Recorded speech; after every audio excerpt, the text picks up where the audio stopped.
So that brings us to our challenge for today, that sacrifices must still be made.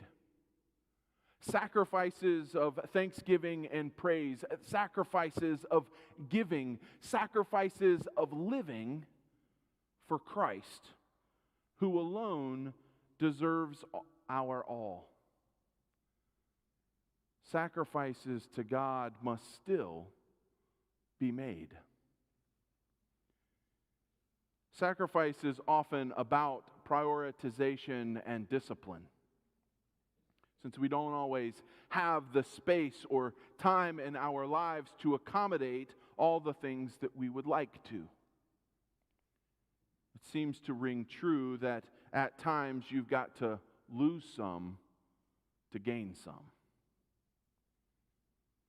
At the close of verse 14, the writer of Hebrews gives us insight as to why God would have sent Jesus and why Christ's sacrifice was so necessary.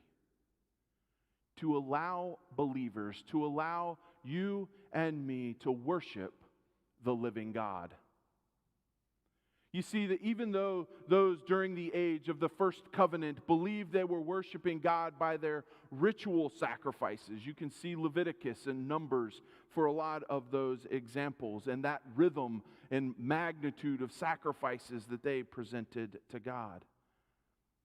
Even though those during the age of that first covenant believed they were worshiping God, complete worship really was not being fulfilled.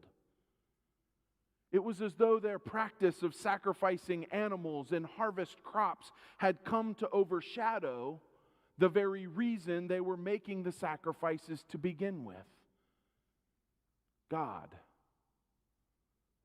They were worshiping their practice over worshiping God. Just because they made these sacrifices did not give them reason for them to go off and do whatever else they desired. You see, God, who is a passionate God, desired more focus, more attention, more glory, and more thanksgiving and praise. So what did God do? God gave the best of the best, the ultimate sacrifice to build a bridge and provide every person the only viable reason that they need to worship God fully. God sacrificed God's only Son so that you and I could have life. And not just a small portion of life, but to have life abundantly.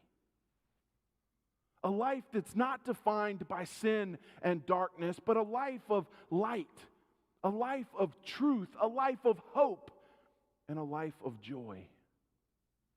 And as recipients of true life made possible through Christ's suffering and sacrifice, we are called also to make sacrifices in giving our lives back to God.